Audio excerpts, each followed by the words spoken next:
Hello everyone, welcome to our PV Easy Lab. I am Parshuram Biradar. Today we will discuss about simple past tense. It shows an action completed sometime in the past and past status. ನಾವಿವತ್ತು ಸಾದಾ ಭೂತಕಾಲದ ಕುರಿತು ಅಭ್ಯಾಸವನ್ನು ಮಾಡ್ತಾ ಇದ್ದೇವೆ. So ಈ ಕಾಲವು ಮುಗಿದು ಹೋಗಿರುವಂತಹ ಕ್ರಿಯೆಯನ್ನು ಸೂಚಿಸುತ್ತದೆ. ಸೊ ಇದರ ಸ್ಟ್ರಕ್ಚರನ್ನು ನೋಡಿದಾಗ ಸ್ಟ್ರಕ್ಚರ್ ಬಂದ್ಬಿಟ್ಟು ಸಬ್ಜೆಕ್ಟ್ ಪ್ಲಸ್ ವರ್ಬ್ ಟು, ವರ್ಬಿನ ಎರಡನೇ ರೂಪ, ಅದಕ್ಕೆ ಫಾಸ್ಟ್ ಫಾರ್ಮ್ಸ್ನು ಅಂತ ಕರಿತೀವಿ. ನೆಕ್ಸ್ಟ್ ಅಬ್ಜೆಕ್ಟ್ ಬರುತ್ತೆ. ಸೊ ಇದನ್ನು ನಾವು ನೆಗೆಟಿವ್ ಇಂಟ್ರಾಗೇಟಿವ್ ಮಾಡುವಾಗ ಸೊ ಹೆಲ್ಪಿಂಗ್ ವರ್ಬನ್ನು ಬಳಸ್ತೀವಿ. ಇಲ್ಲಿ ಬರುವಂಥದ್ದು ಒಂದೇ ಒಂದು ಹೆಲ್ಪಿಂಗ್ ವರ್ಬು, ಅದು ಡಿಡ್. ಯಾವುದೇ ಸಬ್ಜೆಕ್ಟ್ ಇರಲಿ, I, we, you, they, is, it, singular ಇರಲಿ, ಪ್ಲೂರಲ್ ಇರಲಿ, ಸೊ ಯಾವುದೇ ಸಬ್ಜೆಕ್ಟ್ ಇದ್ದರೂ ಡಿಡ್ ಅನ್ನುವಂತಹ ಒಂದು ಹೆಲ್ಪಿಂಗ್ ವರ್ಬ್ ಬರುತ್ತೆ. ಅದು ಸಿಂಪಲ್ ಫಾಸ್ಟ್ ಟೆನ್ಸ್ನಲ್ಲಿ ಅನ್ನುವಂಥದ್ದು ಸೊ ನಮ್ಮ ಗಮನದಲ್ಲಿ ಇರಬೇಕು. ಸೊ ಇವಾಗ ನಾವು ಒಂದು ವಾಕ್ಯವನ್ನು ತೆಗೆದುಕೊಳ್ತೀನಿ ಕನ್ನಡದಲ್ಲಿ. ಸೊ ಆ ವಾಕ್ಯವನ್ನು ಯಾವ ರೀತಿಯಾಗಿ ಇಂಗ್ಲೀಷ್ಗೆ ಟ್ರಾನ್ಸ್ಲೇಷನನ್ನು ಮಾಡಬೇಕು ಅನ್ನೋದ್ರ ಕುರಿತು ತಿಳಿಸ್ಕೊಡ್ತೇನೆ. ಸೊ ನೋಡಿ, ಮುಗಿದು ಹೋಗಿರುವಂತಹ ಕ್ರಿಯೆಯನ್ನು ನಾನು ಇಲ್ಲಿ ತೆಗೆದುಕೊಳ್ಬೇಕಾಗತ್ತೆ. ಸೊ ನೋಡಿ,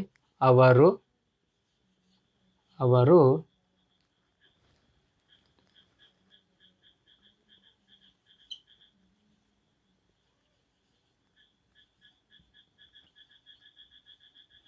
ಮಾರ್ಕೆಟ್ಗೆ ಹೋದರು. ಅವರು ಮಾರ್ಕೆಟ್ಗೆ ಹೋದರು ಅಂಥೇಳಿ ಒಂದು ಅಫಾರ್ಮೇಟಿವ್ ಸೆಂಟೆನ್ಸನ್ನು ತೆಗೆದುಕೊಂಡಿದ್ದೀನಿ. ಸೊ ಮಾರ್ಕೆಟ್, ಇಂಗ್ಲೀಷ್ನ ಮಾರ್ಕೆಟ್ ಅಂತೀವಿ. ಸೊ ಬಜಾರ್ನು ಅನ್ಬೋದು, ಸಂತೆನೂ ಅನ್ಬೋದು. ಸೊ ನೋಡಿ, ಅವರು ಮಾರ್ಕೆಟ್ಗೆ ಹೋದರು. ಇಲ್ಲಿ ಕೆಲಸ ಮುಗಿದೋಗಿದೆ, ಹೋದರು, ಹೋಗಿದ್ದಾರೆ, ಆಲ್ರೆಡಿ ಕ್ರಿಯೆ ಮುಗಿದು ಹೋಗಿದೆ. ಹೋದರು ಅಂತ ಇವಾಗ ಇಲ್ಲಿಲ್ಲ, ಬಟ್ ಹೋದರು. ಸೊ ಈ ರೀತಿಯ ಒಂದು ವಾಕ್ಯಗಳು ಈ ಒಂದು ಸಾದಾ ಭೂತಕಾಲದಲ್ಲಿ ನಾವು ಬಳಸ್ತೀವಿ. ಇದನ್ನು ನಾವು ಗುರ್ತು ಮಾಡ್ಕೊಳ್ಬೇಕು. ಈ ಹಿಂದೆ ನಾನು ಪ್ರೆಸೆಂಟ್ ಟೆನ್ಸ್ಗಳನ್ನು ಹೇಳ್ಕೊಡುವಾಗ ತಿಳಿಸ್ಕೊಟ್ಟಿದ್ದೇನೆ. ಯಾವಾಗಲೂ ವಾಕ್ಯದ ಕೊನೆಗೆ ಕನ್ನಡದಲ್ಲಿ ವರ್ಬ್ ಇರುತ್ತೆ. ಸೊ ಇದು ಆರಂಭದಲ್ಲಿ ಸಬ್ಜೆಕ್ಟ್ ಇರುತ್ತೆ, ಉಳಿದಿದ್ದೆಲ್ಲ ಸೊ ಅಬ್ಜೆಕ್ಟ್ ಇರುತ್ತೆ ಅಂಥೇಳಿ ನಾನು ಹಿಂದೆ ತಿಳಿಸ್ಕೊಟ್ಟಿದ್ದೇನೆ. ಸೊ ಇದ್ರ ಫಾರ್ಮುಲಾ ನೋಡ್ತೀರಿ. ಸೊ ಫಾರ್ಮುಲಾ ಬಂದ್ಬಿಟ್ಟು ಇಲ್ಲಿದೆಯಲ್ಲ, subject plus verb two plus object. So ಇದು ಒಂದು ವಿಶೇಷ ನೋಡಿ, ವರ್ಬ್ ಟೂನಲ್ಲೇ ಇರುತ್ತೆ ಇದರ ಒಂದು ಇದು ವರ್ಬ್ ಬಂದ್ಬಿಟ್ಟು. ಸೊ ಇದನ್ನು ನಾವು ಸೆಂಟೆನ್ಸನ್ನಾಗಿ ಮಾಡ್ತೀವಿ. ಸಬ್ಜೆಕ್ಟ್ ಏನಿದೆ, ಅವರು. ಸೊ ಅವರು ಅನ್ಲಿಕ್ಕೆ ನಾವು ದೇ ಅಂತೀವಿ, ದೇ. ವರ್ಬ್ ಟು, ವರ್ಬ್ ಏನಿದೆ, ಹೋಗು ಅಥವಾ ಹೋದರು ಅಂಥೇಳಿ, ಹೋಗು. ಹೋಗು ಅನ್ಲಿಕ್ಕೆ ನಾವೇನಂತೀವಿ, ಗೋ. Went, gone. ಸೊ ನೋಡಿ, ಇಲ್ಲಿ ವರ್ಬ್ ಟು ಕೇಳಿದ್ದಾನೆ, ಗೋ ಆದ ತಕ್ಷಣ ವೆಂಟ್, ವರ್ಬ್ ಟು ವೆಂಟ್, ಇದು ಫಾಸ್ಟ್ ಫಾರ್ಮ್. ಸೊ ಗಾನ್ ಏನಿದೆಯಲ್ಲ, ಇದು ಫಾಸ್ಟ್ ಪಾರ್ಟಿಸಿಪಲ್. ನಾವಿಲ್ಲಿ ಗೋನು ಬಳಸಬಾರ್ದು, ಗಾನ್ನು ಬಳಸಬಾರ್ದು. ನಾವು ಬಳಸಬೇಕಾಗಿರೋದು so verb two, go, went, gone. So ಈ ರೀತಿಯಾಗಿ ಗೋ, ವೆಂಟ್, ಗಾನ್. ಸೊ ಈ ರೀತಿಯಾಗಿ ವರ್ಬ್ನ 3 ಫಾರ್ಮ್ಸ್ ಬರ್ತಾವಲ್ಲ. ಸೊ ಇದರಲ್ಲಿ ನಾವು ವರ್ಬ್ ಟು ಅನ್ನು ಬಳಸಬೇಕಾಗತ್ತೆ, ಇದನ್ನು ಬಳಸಬೇಕು, ವೆಂಟನ್ನು. So they went, they went. Object ಬಂದ್ಬಿಟ್ಟು ಮಾರ್ಕೆಟ್ಗೆ, to market, to market, to market. ನೋಡಿ, subject they, verb two went, object to market. ಅತ್ಯಂತ ಸರಳವಾಗಿ ಅಫರ್ಮೇಟಿವ್ ವಾಕ್ಯವನ್ನು ಸಿಂಪಲ್ ಫಾಸ್ಟ್ನಲ್ಲಿ ಸೊ ನಾವು ಕಲ್ತ್ಕೊಂಡ್ವಿ. ಸೊ ಈಗ ಇದನ್ನೇ ನಾವು ನೆಗೆಟಿವ್ನಲ್ಲಿ ಯಾವ ರೀತಿಯಾಗಿ ಮಾಡಬೇಕು ಅನ್ನೋದನ್ನು ಸೊ ನೋಡೋಣ. ಅವರು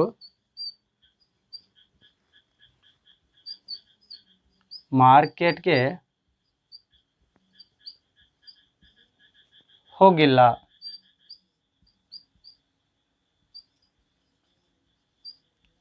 ಹೋಗಿಲ್ಲ ಅಂಥೇಳಿ ನೆಗೆಟಿವ್ ವಾಕ್ಯವನ್ನು ಕನ್ನಡದಲ್ಲಿ ಬರೆದುಕೊಂಡಿದ್ದೀನಿ. ಸೊ ಇದನ್ನು ಯಥಾ ಪ್ರಕಾರವಾಗಿ ಇದು ವರ್ಬ್ ಅಂತ ಗುರ್ತು ಮಾಡ್ಕೊಳ್ತೀವಿ. ಅವರನ್ನು ಸಬ್ಜೆಕ್ಟ್ ಅಂತೀವಿ, ಇದನ್ನು ಆಬ್ಜೆಕ್ಟ್ ಅಂತೀವಿ. ಸೊ ಇವಾಗ ಇದರ ಫಾರ್ಮುಲಾ ಬಂದ್ಬಿಟ್ಟು ಸಬ್ಜೆಕ್ಟ್ ಪ್ಲಸ್ ಇಲ್ಲಿ ಫಾರ್ಮುಲಾ ಚೇಂಜ್ ಇರುತ್ತೆ ನೋಡಿ, ಹೆಲ್ಪಿಂಗ್ ವರ್ಬ್ ಬರುತ್ತೆ ಇಲ್ಲಿ. ಸೊ ಹೆಲ್ಪಿಂಗ್ ವರ್ಬ್ ಏನಿದೆ, ಡಿಡ್ ಇದೆಯಲ್ಲ, ಹೆಲ್ಪಿಂಗ್ ವರ್ಬ್ ಡಿಡ್ ಪ್ಲಸ್ ಇಲ್ಲಿ ಏನು ಬರುತ್ತೆ ಅಂದರೆ ಸೊ ವರ್ಬ್ ಬರುತ್ತೆ, ನಾಟ್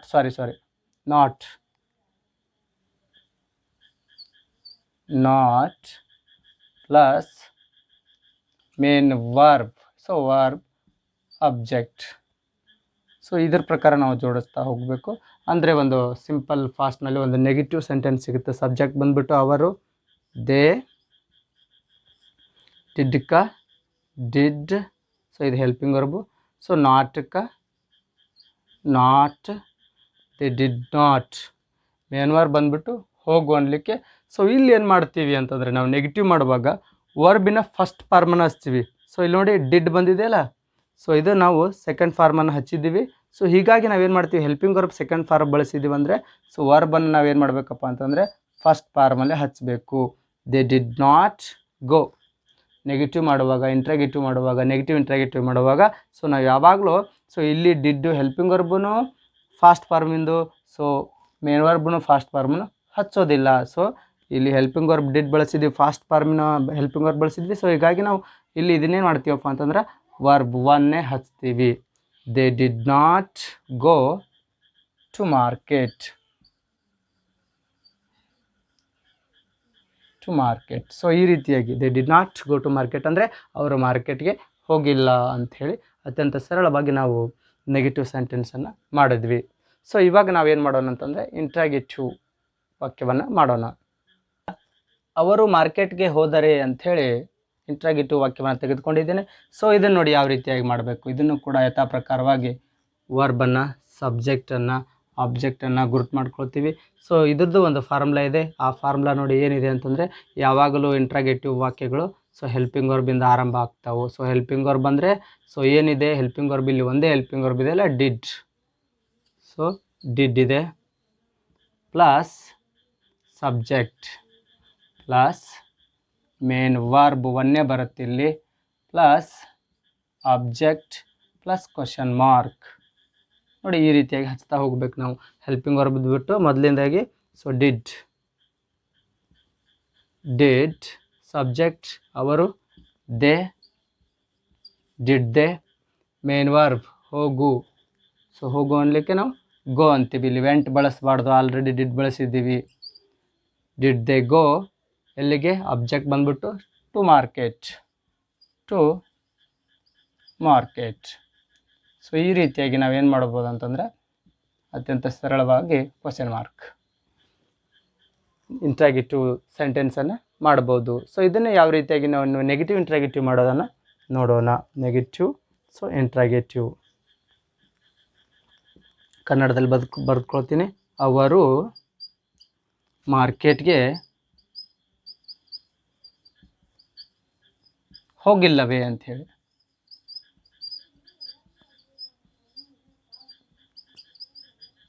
ಹೋಗಿಲ್ಲವೇ. ಸೊ ಇದನ್ನು ಯಥಾ ಪ್ರಕಾರ ಗುರ್ತು ಮಾಡ್ಕೊಳ್ತೀನಿ. ಇದು ಸಬ್ಜೆಕ್ಟು, ಇದು ಅಬ್ಜೆಕ್ಟು. ಸೊ ಇದಕ್ಕೂ ಕೂಡ ಫಾರ್ಮುಲಾ ಚೇಂಜ್ ಬರುತ್ತೆ. ಸೊ ಇದು ಪ್ರಶ್ನೆ ಆಗಿರೋದ್ರಿಂದ ಸೊ ಇಲ್ಲಿ ಹೆಲ್ಪಿಂಗ್ ವರ್ಬ್ ಆರಂಭದಲ್ಲಿ ಬರುತ್ತೆ ಪ್ಲಸ್ ನಾಟ್ ಬರುತ್ತೆ plus subject plus main verb plus subject plus question mark. So ಇದನ್ನು ನಾವು ಫಾಲೋ ಮಾಡಬೇಕು. ಸೊ ಹೆಲ್ಪಿಂಗ್ ವರ್ಬ್ ಬಂದುಬಿಟ್ಟು ಸೊ ಇಲ್ಲಿ ಬರ್ದಿದ್ದೀನಲ್ಲ ಡಿಡ್ ನಾಟ್ ಇದೆಯಲ್ಲ, ನಾಟ್. ಸೊ ಇದನ್ನು ಡಿಡಂಟ್ ಅಂತ ಮಾಡ್ತೀವಿ ಶಾರ್ಟ್ ಫಾರ್ಮಲ್ಲಿ. ಡಿಡಂಟ್ ಸಬ್ಜೆಕ್ಟ್ ಬಂದುಬಿಟ್ಟು ಅವರು, they main verb first form ಏನಿದೆ ಸೊ ಹೋಗಿಲ್ಲ, ಹೋಗು ಅನ್ಲಿಕ್ಕೆ ಗೋ. ಡಿಡಂಟ್ ದೇ ಗೋ ಎಲ್ಲಿಗೆ, ಅಬ್ಜೆಕ್ಟ್ ಬಂದುಬಿಟ್ಟು ಮಾರ್ಕೆಟ್, ಟು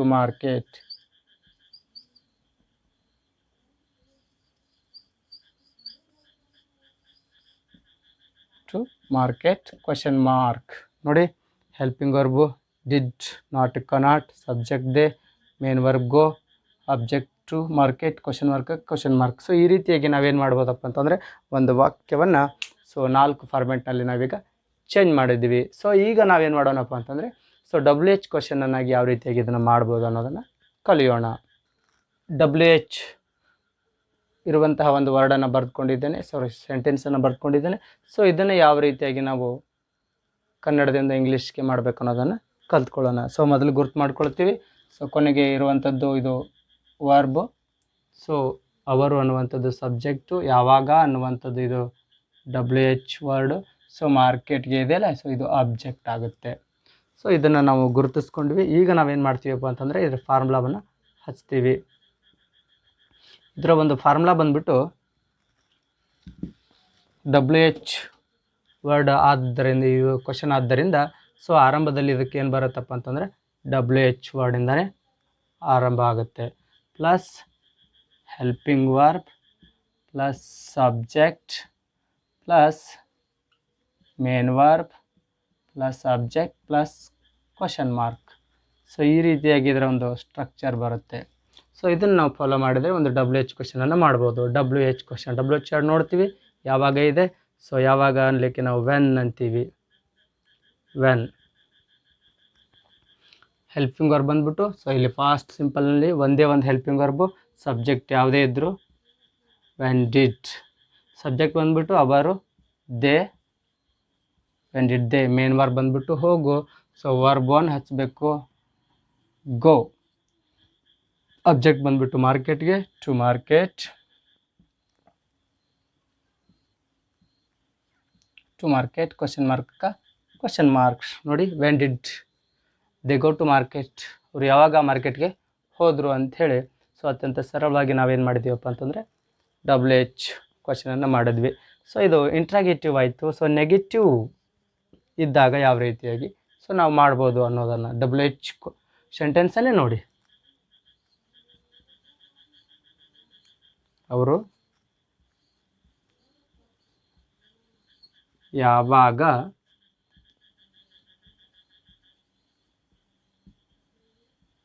ಮಾರ್ಕೆಟ್ಗೆ ಹೋಗಿಲ್ಲ ಕ್ವಶನ್ ಮಾರ್ಕ್. ನೋಡಿ, ಅವ್ರು ಯಾವಾಗ ಮಾರ್ಕೆಟ್ಗೆ ಹೋಗಿಲ್ಲ ಅಂಥೇಳಿ ನಾವು ಕ್ವಶನ್ ಮಾಡ್ತೀವಿ ಫಾಸ್ಟ್ ಟೆನ್ಸ್ನಲ್ಲಿ.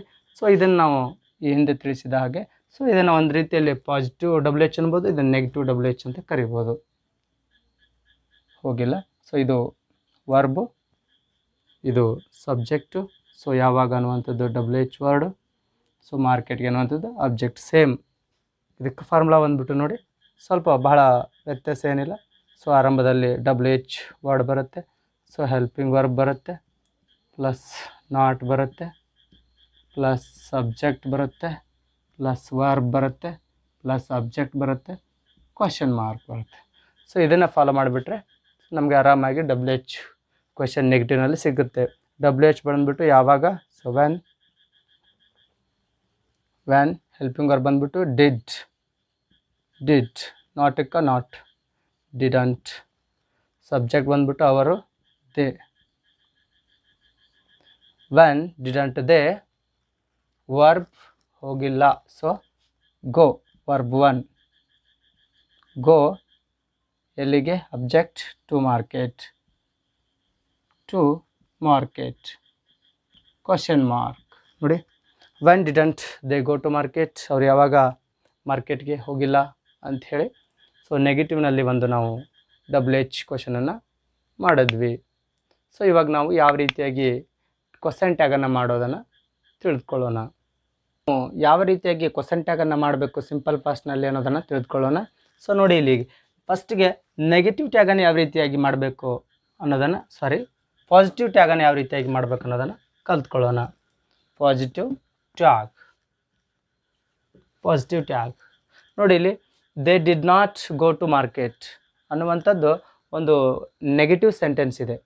ಈ ನೆಗೆಟಿವ್ ಸೆಂಟೆನ್ಸ್ ಇದ್ದಾಗ ಇದಕ್ಕೆ ನಾವು ಪಾಸಿಟಿವ್ ಟ್ಯಾಗನ್ನು ಹಚ್ಚಬೇಕು ಅನ್ನುವಂಥದ್ದು, ಕಮ್ಮ ಕೊಟ್ಕೊಳ್ಬೇಕು. ಸೊ ಪಾಸಿಟಿವ್ ಟ್ಯಾಗ್ ಬಂದುಬಿಟ್ಟು, ಇದು ರೂಲ್ ಬಂದುಬಿಟ್ಟು, so helping verb plus pronoun, subject ಅನ್ಬೋದು. ಸೊ ಸಬ್ಜೆಕ್ಟ್ ಬದಲಾಗಿ ಪ್ರನೌನನ್ನು ನಾವು ಬರಿಬೇಕಾಗತ್ತೆ. Pronoun plus question mark. So ಇದು ಇದರ ರೂಲು.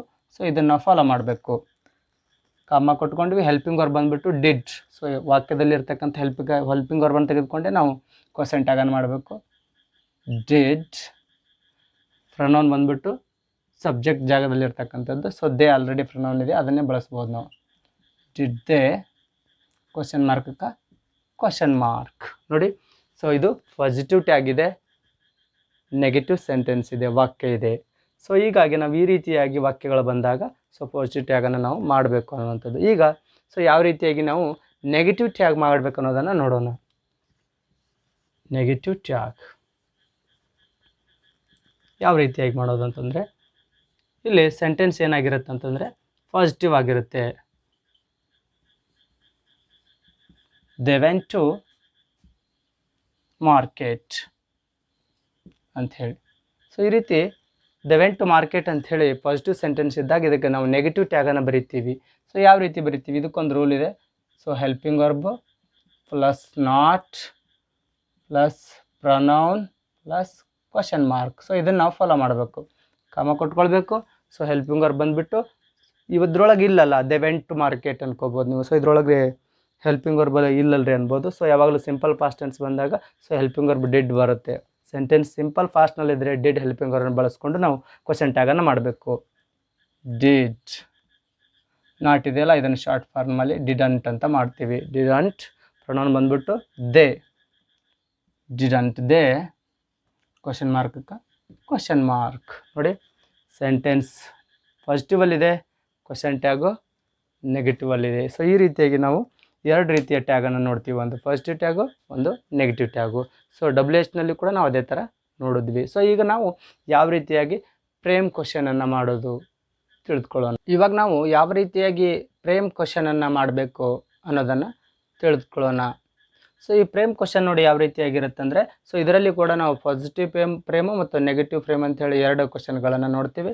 ಸೊ ಈಗ ಮೊದಲಿಗೆ ನಾವು ಪಾಸಿಟಿವ್ ಫ್ರೇಮ್ ಯಾವ ರೀತಿ ಫ್ರೇಮ್ ಕ್ವಶನ್ ಇರುತ್ತೆ ಅನ್ನೋದನ್ನು ಅರ್ಥ ಮಾಡ್ಕೊಳ್ಳೋಣ.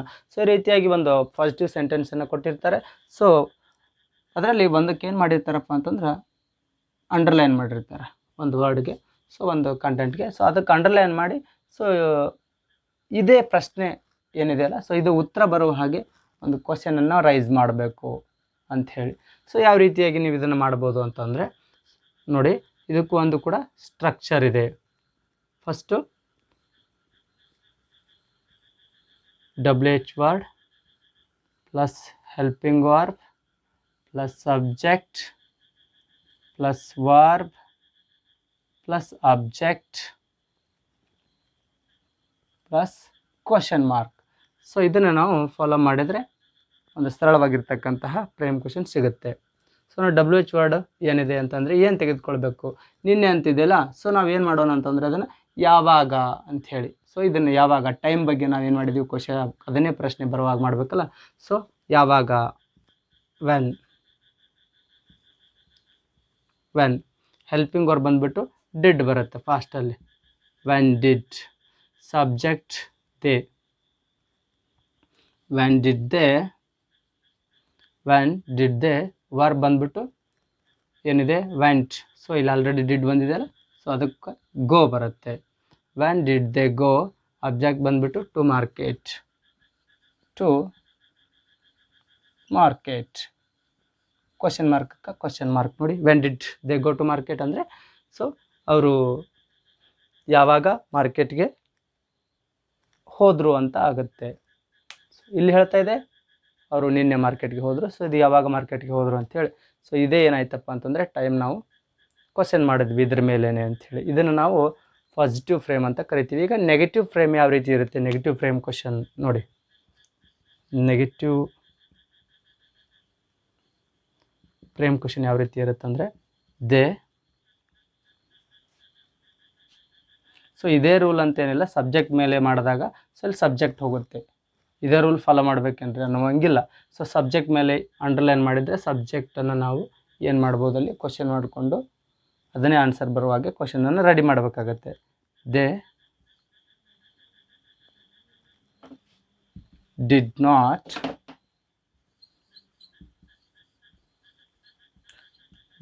Not go to market.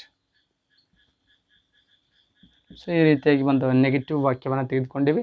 So ಇದನ್ನು ನಾವೇನು ಮಾಡ್ಬೋದಪ್ಪ ಅಂತಂದರೆ ನೆಗೆಟಿವ್ ಫ್ರೇಮ್ ಕ್ವಶನನ್ನಾಗಿ ಮಾಡ್ಬೋದು. ಯಾವ ರೀತಿಯಾಗಿ ಮಾಡ್ಬೋದು,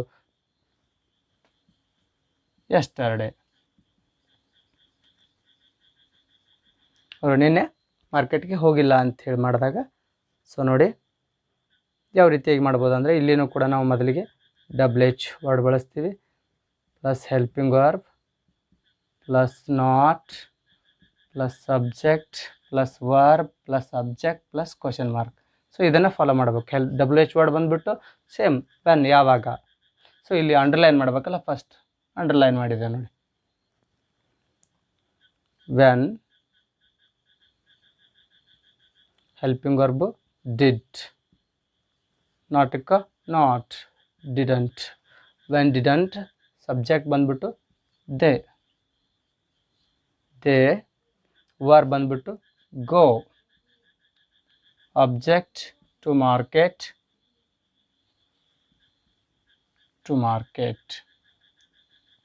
ಕ್ವಶನ್ ಮಾರ್ಕ್ ನೋಡಿ. When didn't they go to market, ಯಾವಾಗ ಮಾರ್ಕೆಟ್ಗೆ ಹೋಗಲಿಲ್ಲ ಅಂಥೇಳಿ ಇದು ಆಗುತ್ತೆ. ಸೊ ಈ ರೀತಿಯಾಗಿ ನಾವು ಪ್ರೇಮ್ ಕ್ವಶನ್ನಲ್ಲಿನೂ ಕೂಡ ಸೊ ಫಸ್ಟು ಮತ್ತು ನೆಗೆಟಿವ್ ಅಂತೇಳಿ ಎರಡು ಥರದ ಕ್ವಶನ್ಸ್ಗಳನ್ನು ನಾವು ನೋಡ್ತೇವೆ. ಸೊ ಇಷ್ಟು ಏನಪ್ಪ ಅಂತಂದರೆ ಇಲ್ಲಿಯವರೆಗೆ ನಾವು ಕನ್ನಡದಿಂದ ಸೊ ಇಂಗ್ಲೀಷ್ಗೆ ಮಾಡಿದ್ವಿ. ಸೊ ಈಗ ನಾವು ಯಾವ ರೀತಿಯಾಗಿ ಇಂಗ್ಲೀಷ್ ಟು ಕನ್ನಡ ಟ್ರಾನ್ಸ್ಲೇಷನ್ ಮಾಡೋದನ್ನು ತಿಳಿದುಕೊಂಡು, ಇಲ್ಲಿ ಸಿಂಪಲ್ ಫಾಸ್ಟ್ನಲ್ಲಿರ್ತಕ್ಕಂಥ ಒಂದು ಇಂಗ್ಲೀಷ್ ವಾಕ್ಯವನ್ನು ತೆಗೆದುಕೊಂಡಿದ್ದೇನೆ. ಸೊ ಇದನ್ನು ಯಾವ ರೀತಿಯಾಗಿ ನಾವು ಕನ್ನಡಕ್ಕೆ ಟ್ರಾನ್ಸ್ಲೇಷನ್ ಮಾಡಬೇಕು ಅನ್ನೋದನ್ನು ತಿಳಿಸ್ಕೊಡ್ತೇನೆ ನೋಡಿ. ಸೊ ಫಸ್ಟ್ ನಾವು ಇದನ್ನು ಗುರ್ತು ಮಾಡ್ಕೊಳ್ಬೇಕು. ಯಾವಾಗೂ ಇಂಗ್ಲೀಷ್ನಲ್ಲಿ ಆರಂಭದಲ್ಲಿ ಸಬ್ಜೆಕ್ಟ್ ಇರುತ್ತೆ, ಸೊ ಅದಾದ ನಂತರ ವರ್ಬ್ ಇರುತ್ತೆ, ಸೊ ಉಳಿದಿದ್ದೆಲ್ಲ ಆಬ್ಜೆಕ್ಟ್ ಅಂಥೇಳಿ ಗುರ್ತು ಮಾಡ್ಕೊಳ್ಬೇಕು. ಸೊ ಈಗ ನಾವು ಕನ್ನಡದ ಶಬ್ದಗಳನ್ನು ತೆಗೆದುಕೊಳ್ತೀವಿ, ಇವುಗಳ ಮೀನಿಂಗನ್ನು ನಾವು ಹೊರ ತೆಗಿತೀವಿ. ಸೊ ಆಯ್ ಅಂದರೆ ನಾನು, ವಾಚ್ ಅನ್ನೋಕ್ಕೆ ಗೊತ್ತಿದ್ರೆ ಸಾಕು, ನೋಡು, ರಾಬರ್ಟ್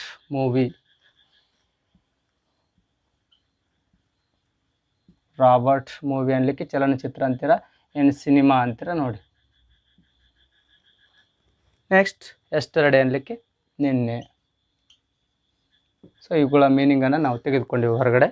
ಸೊ ಈಗ ಕನ್ನಡ ವಾಕ್ಯವನ್ನು ಮಾಡಲಿಕ್ಕೆ ಒಂದು ಫಾರ್ಮುಲಾ ಇದೆ, ಅದು ನಿಮಗೆ ಗೊತ್ತು. Subject plus object plus verb. ಈ ರೀತಿಯಾಗಿ ನಾವು ಈ ಸ್ಟ್ರಕ್ಚರ್ನಲ್ಲಿ ಕನ್ನಡ ಒಂದು ಸೆಂಟೆನ್ಸನ್ನು ಕುಂದಿರಿಸ್ಬೇಕು. ಸೊ ನೋಡಿ, ಇವಾಗ ಸೆಂಟೆನ್ಸ್ ಮಾಡ್ತೀವಿ ಕನ್ನಡ. ಸೊ ವಾಕ್ಯವನ್ನು ಮಾಡ್ತೀವಿ. ಯಾವ ರೀತಿಯಾಗಿ ಮಾಡ್ತೀವಿ ಅಂತಂದರೆ ಸಬ್ಜೆಕ್ಟ್ ನೋಡ್ತೀವಿ. ಸೊ ಇದೆ, ನಾನು ಫಸ್ಟ್ ತೆಗೆದುಕೊಳ್ಬೇಕು. ನಾನು ಆಬ್ಜೆಕ್ಟ್ ನೋಡ್ತೀವಿ, ಏನಿದೆ, Robert movie yesterday. So Robert cinema ನಿನ್ನೆ ಅಂತಿದೆ. ಸಮಯವನ್ನು ಸೂಚಿಸುವಂತಹ ಪದಗಳನ್ನು ನಾವು ಮೊದಲಿಗೆ ತೆಗೆದುಕೊಳ್ತೀವಿ. ನಿನ್ನೆ, ನಾನು ನಿನ್ನೆ ರಾಬರ್ಟ್ ಸಿನಿಮಾ, ರಾಬರ್ಟ್ ಚಲನಚಿತ್ರ,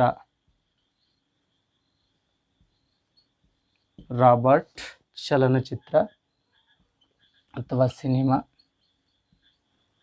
ರಾಬರ್ಟ್ ಸಿನಿಮಾ. ನೋಡು ಅಂತ ಇದೆ, ವಾಚ್ಡ್. ಇಲ್ಲಿ ಕೆಲಸ ಮುಗಿದು ಹೋದ ಕ್ರಿಯೆಯನ್ನು ಸೂಚಿಸುತ್ತದೆ ಅಂತ ಹೇಳಿದ್ದೇನೆ. ಸೊ ನೋಡಿದೆ.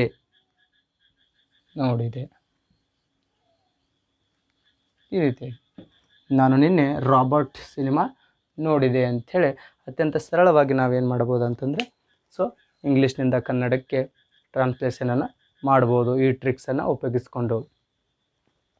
ಇಲ್ಲಿಯವರೆಗೆ ಈ ಸಿಂಪಲ್ ಫಾಸ್ಟ್ ಟೆನ್ಸ್ ಕುರಿತು ನಾವು ಸುದೀರ್ಘವಾಗಿರ್ತಕ್ಕಂಥ ಒಂದು ಚರ್ಚೆಯನ್ನು ಮಾಡಿದ್ದೇವೆ.